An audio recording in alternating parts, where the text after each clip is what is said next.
Southwestern Family of Companies welcomes you to the Action Catalyst. Each week, our diversely and amazingly accomplished guests share their insights and inspirations to help us ignite our own. So let's invest attention together to breathe, to reflect and refocus, and decisively defeat that voice we call Mr. Mediocrity. Then let's enjoy moving forward to make a positive difference in our world.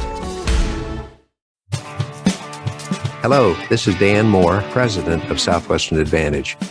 Our company is the nation's oldest entrepreneurial program, helping college and university students build character and develop the skills they need to achieve their goals in life. These are the kind of skills employers seek that cannot be taught in a classroom. Skills such as problem solving, effective personal communication with people from all walks of life, confidence, attitude, goal setting, and more. Since 1855, the Southwestern Family of Companies has invested in purpose-driven people who are inspired to build principle-guided businesses that impact the world. And for many, that purpose started with a summer at Southwestern Advantage. But this program isn't just about growing the young men and women whom you'll see in the community. It's also about growing your own son or daughter, and the educational resources they will bring to your home are second to none, with learning systems that address the whole child, from preschool to 12th grade. Uniquely designed by top educators, these resources serve the modern needs of today's private, public, and homeschooled students. They're kid-approved, parent-preferred, and teacher-recommended. At Southwestern Advantage and the Southwestern Family of Companies, we invest in building people and inspire them to achieve their goals in life to positively impact the world. Welcome to the Action Catalyst. This is Dustin Hillis, CEO of Southwestern Family of Companies, and we are so excited to have a special guest today, Governor Kevin Stitt, Governor of Oklahoma. Man, that is just so amazing, and thank you for being on here with us, Governor Stitt. Oh, it's my pleasure. It's great to be with you and have so many fond memories of my time at Southwestern. It's just great to, talk to all those young people. Oh, that's excellent. Well, I know that kind of coming right out of the gates here you are at the top of the state of Oklahoma running a lot of different important endeavors. And you got your start in business with Southwestern as one of the top first-year salespeople, going door to door. And take us back to the beginning of your roots and starting with Southwestern and what it was like being one of the top first-year dealers, and give us a little peek into the history of Governor Stitt. Sure, absolutely. Well, I was a sophomore at Oklahoma State University, and was supposed to be a rush chairman that summer for my fraternity. And then I heard about selling books, and something inside me just said that this is what I should do for the summer. It was going to be the best thing for my future. And I never shied away from challenges or things that were hard when I thought I was supposed to do it. And so, signed up. I didn't know anybody that was going out that summer, except the people, my sales manager and the student manager that I met. And ended up, it was shocked me, shocked everybody. But I ended up the number one first-year student in 13 weeks. And I think I sold right underneath 7,000 units, like 69 and some change. And it totally changed the trajectory of my life. I mean, we all went through those hard times our first summer, where I remember sitting on my second week and tears rolling down my face and writing a letter to my little brother and wondering how I was going to make it for the rest of that summer. And but just that perseverance that you learn and the accomplishment that you feel when you get to the end of that summer, that you can do anything you set your mind to, and being able to build rapport and learning how to, the sales cycle and using your names and all the things that they taught us. It's just all things that I think back on, the work ethic, the staying on schedule, all those things have benefited me so much in the rest of my life and my career up to this point. Oh, that's awesome. Well, you said that the skills that you gained there now has translated into the work you do at the governor's office. So how have you directly taken your knowledge from Southwestern Advantage and are applying it to running the state of Oklahoma? Yeah, well, you go back a little bit. Well, when I decided to run for governor, we could talk about my business career too, but when I decided to run for governor, I don't think the politicians had ever seen anybody work as hard as we do on the book field. So I used a Bookman schedule and literally for 18 months went around the state to all 77 counties and held meetings from, would leave at 6 a.m. my house in Tulsa and literally would get back home at 10 o'clock at night, and did that for 18 months. And it just surprised everybody. Came from, zero name ID and passed all the career politicians and just really folks that thought that they'd have the inside track to become governor. And we just outworked them, and we had a better story. We were able to build rapport quicker with Oklahomans. They were looking for an outside business person. And so that perseverance, the rejection, the handling that fear of the sales call and making those phone calls and those, just all those things that we learned. The answer to every problem is behind the answer is behind the next door. And all those things that we say to ourselves, it has so direct correlations to our book field. You have to have a positive attitude. You've got to have good self-talk. It's things I teach my kids to this day. And it's things that in life, whether you're running for governor or you're the CEO of a company or you're a mom or a dad or whatever, you're going to have ups and downs, and you have to learn to control your emotions and you set your attitude. Don't let those outside influences affect you. And so those are all things that we learn on the book field. I love it. Oh, that is just so well said. And you alluded to the entrepreneur background, and you have a tremendous business background leading up to before becoming governor. And I love this quote. So you started Gateway Mortgage as the founder in 2000, and you said you had $1,000 and a computer. And so starting off, just grassroots entrepreneur style, which a lot of our listeners can relate to here on the Action Catalyst. What advice would you give on how did you stay focused when you started your company and you had $1,000 and a computer? Well, I mean, people see the success today. Today, we have 1,600 employees, and we're a bank. We do business in 40 states. But in the beginning, I mean, it's all being fiscally disciplined, taking care of your customers, your employees, setting that big vision and that big dream, and then going out and achieving it. But I mean, it's just everybody has the same amount of time in a day. It's what you do with it and never giving up. So I'll give you one quick example. Back in 2006 timeframe, I started my company in 2000, but in 2006. I felt like we should have been bigger. I was trying to grow faster and doing everything right, and kind of had to surrender that and just say, hey, I'm just going to do the best I can do. And if it's not in the cards for me to be bigger, then that so be it. Well, looking back on it, then the financial crisis hit. Most people remember 2007, 2008. Oh yeah. And a lot of people went out of business at that point. And a lot of people just decided to change industries and change careers. And we talk about that. That's another lesson for the book field is marry your territory. Don't wish you were in this area or this area. And so I just doubled down on the industry. A lot of people had given up and had moved away from our industry. But I'm just either too stubborn or just, it's not over until I win. I'm going to keep going. And so I doubled down and looking back on it, had we been bigger back in 2006, I probably would have gone out of business like everybody else. Had I given up and thought the regulation was too difficult, I would have, started over and gone to a different industry or different career. But because we stuck to it, it's amazing how, opportunity, took us, and really we started really growing after that 2008, 2009 timeframe. And, we are where we are today because of some of those tough decisions. It was tough back in 6, 7, 8.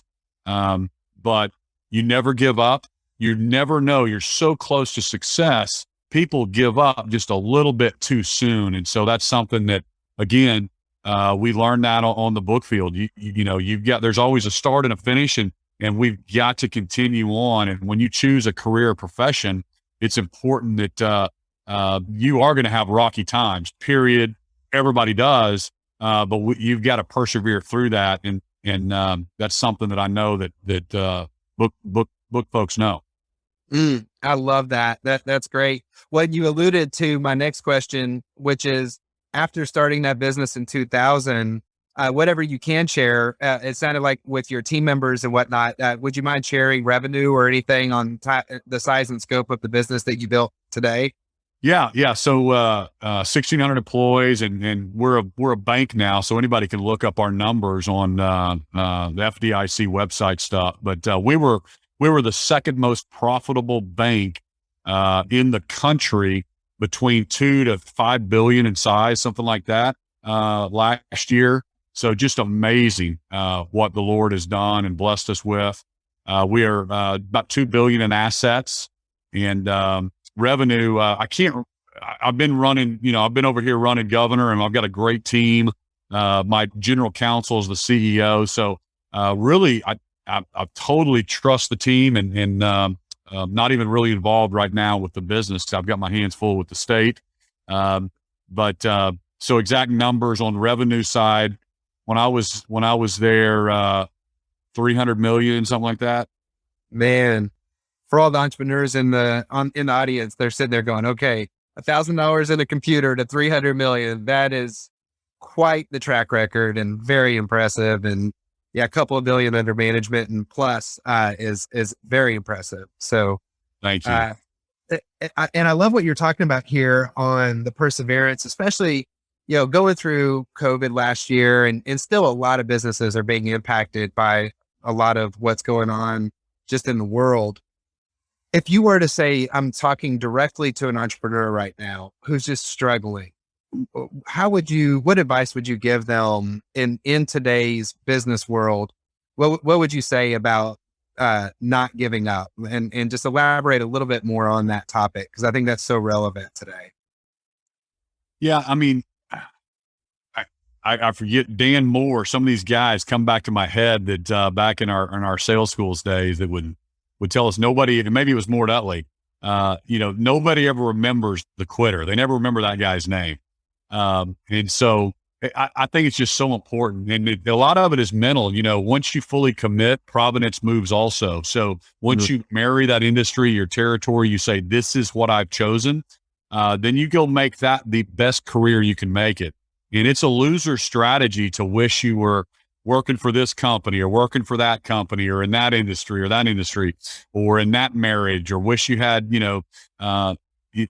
it's something you don't want to ever wish you were in a different situation. You be happy with where God has you in this world.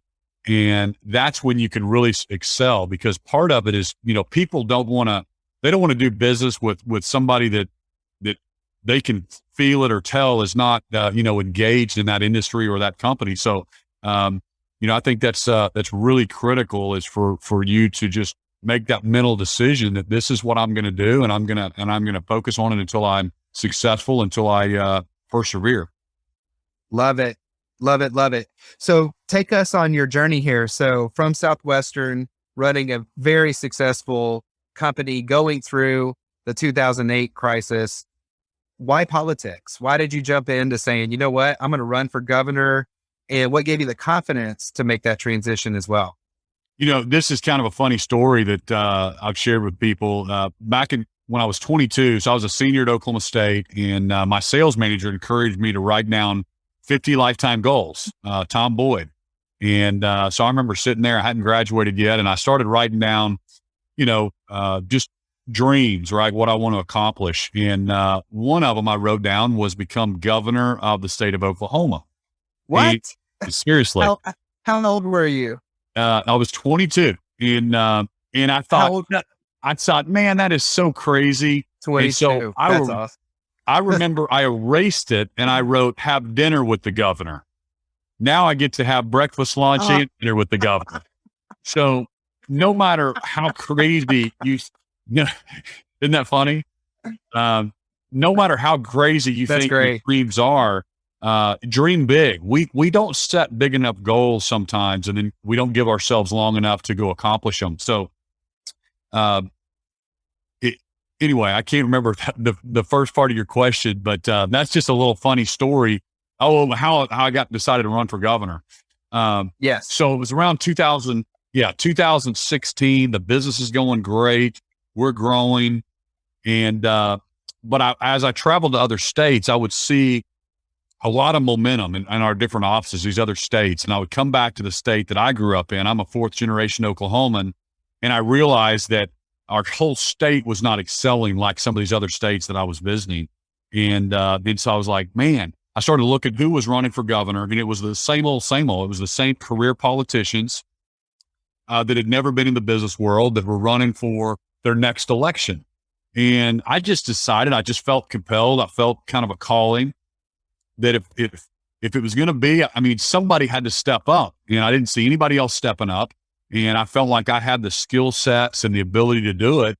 And so, I stepped off from my company, and I raised my hand and told Oklahomans that I wanted to be their next governor, and I was going to bring a fresh set of eyes to state government, and I was going to make decisions based on the next generation, not the next election, and we're going to make Oklahoma a top 10 state. And so Oklahomans fortunately agreed with me, and I ended up winning and just kind of shocked everybody. And it's been great. And so we're running for reelection next year in 22. You can run 2 terms in Oklahoma, 2 4-year terms. So I'm in the middle of my first term, and it's just been great. It's just been the experience of a lifetime. And we're just making tremendous headway in Oklahoma, by the way. We're becoming a top 10 state. I love it. Yes, I have been keeping up with the progress, and you have done everything you've said you would do in proper Bookman fashion. So that is awesome. Give us the contrast. So, a lot of folks, it's hard to wrap your mind around running a state, but some of the people can relate to running a company. So what would you say the difference between running a state versus running your own business, and how are they similar and how are they different? Yeah. Well, they're similar in the fact, this is what I told Oklahomans, is we elect people that had never hired or fired or signed a paycheck or set a vision and goals. And these are big CEO roles. There's 33,000 employees in the state of Oklahoma, and we run a $22 billion budget in our state.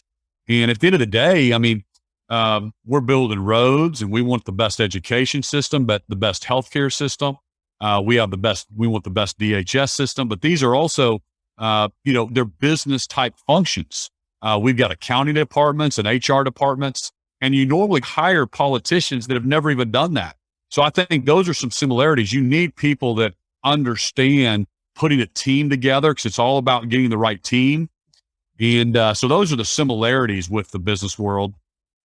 The things that aren't similar is you have, as the CEO, you have your board or your team that you're working with, and you make the right decisions and you move forward. And well, in the politics world, there's so many outside influences that are pushing the legislature to not make the right business decision or not make the right decision for the citizens, because it might be not good for their one industry.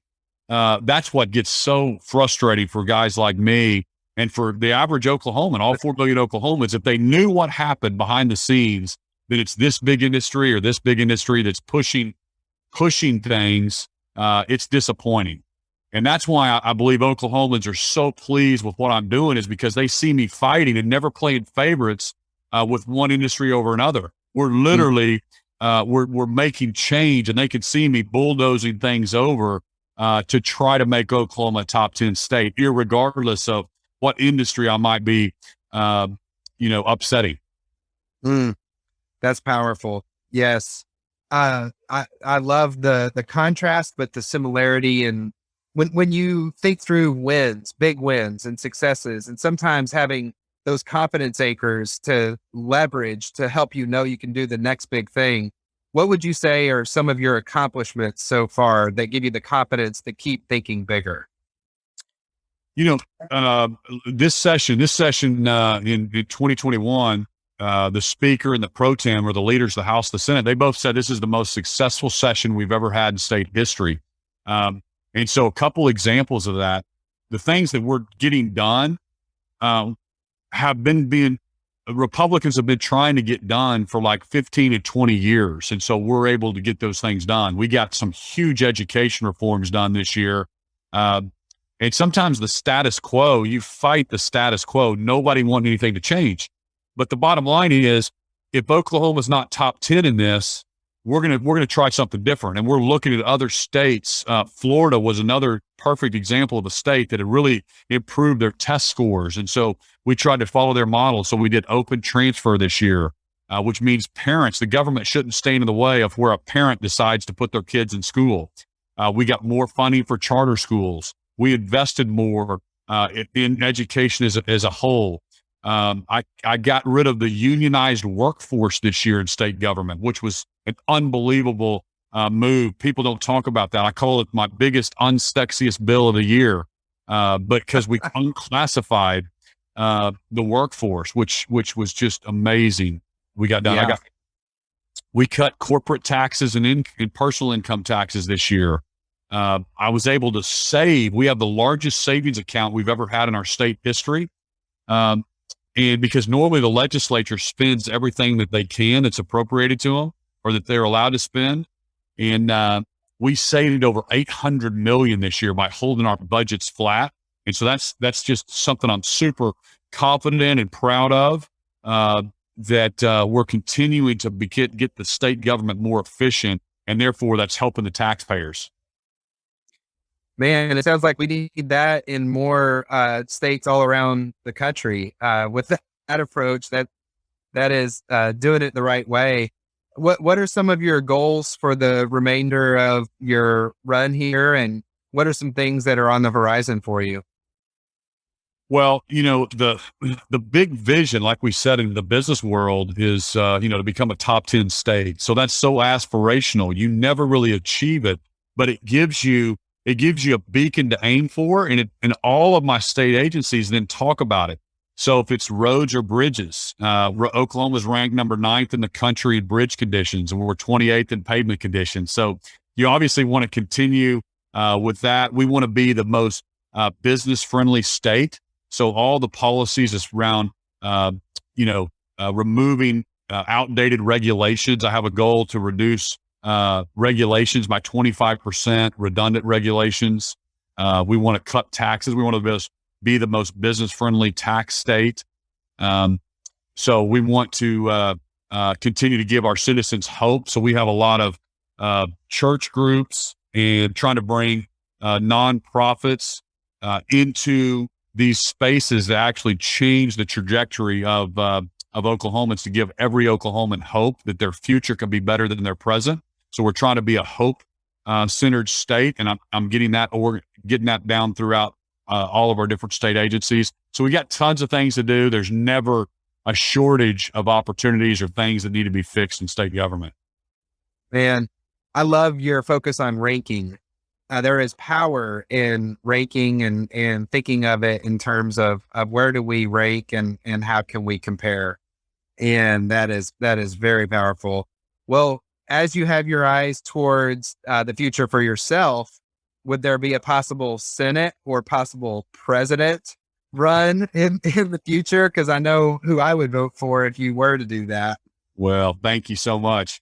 The Senate is interesting in fact. I mean, it'd be an honor to serve your state, but you're up there. You're one of 100.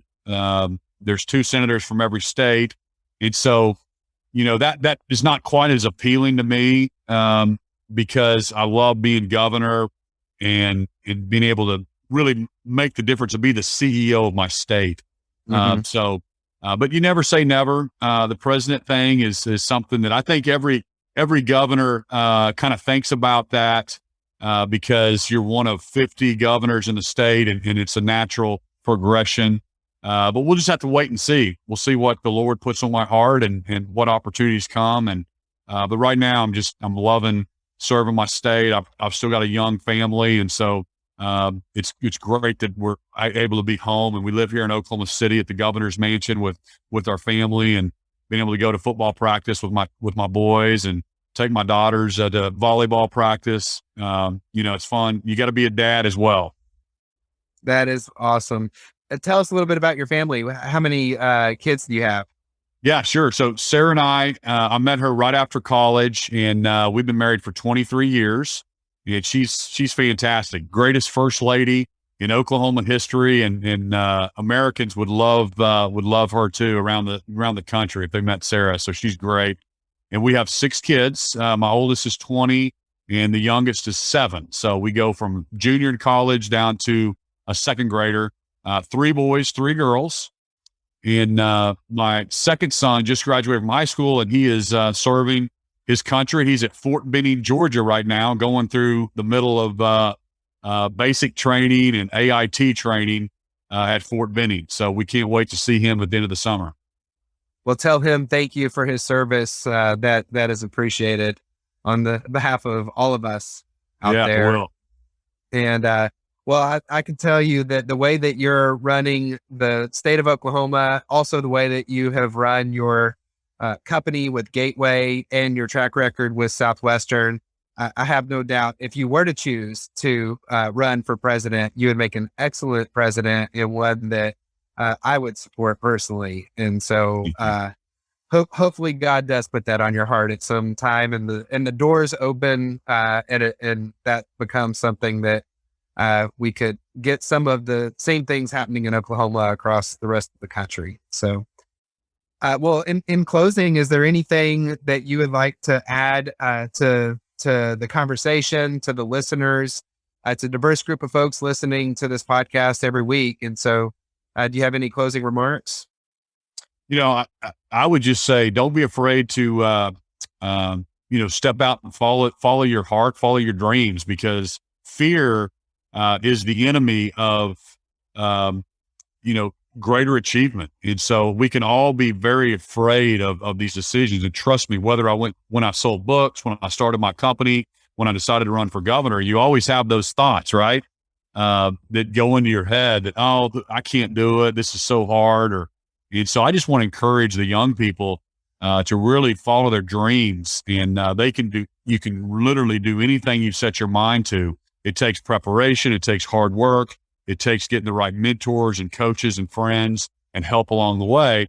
But literally, why not you? Why can't you do it? And somebody's going to do it. Somebody's going to become governor. Somebody's going to become CEO. Somebody's going to invent the next great thing. Why not you? So go for it. Go for your dreams. You can make it happen. And it all started at Southwestern. I love it. Thank you so much, Governor Kevin Stitt. This has been such a great time together, and I look forward to our next conversation. Look forward to seeing you in Nashville to come visit as you always do when you're in Nashville. And thank you for being here on the Action Catalyst. Absolutely. Thank you so much. If you enjoyed this podcast, please make sure to subscribe. To stay updated on everything that the Action Catalyst is up to, make sure to follow us on Facebook and Instagram at Action Catalyst Podcast and Twitter at Catalyst_Action. Thanks for listening.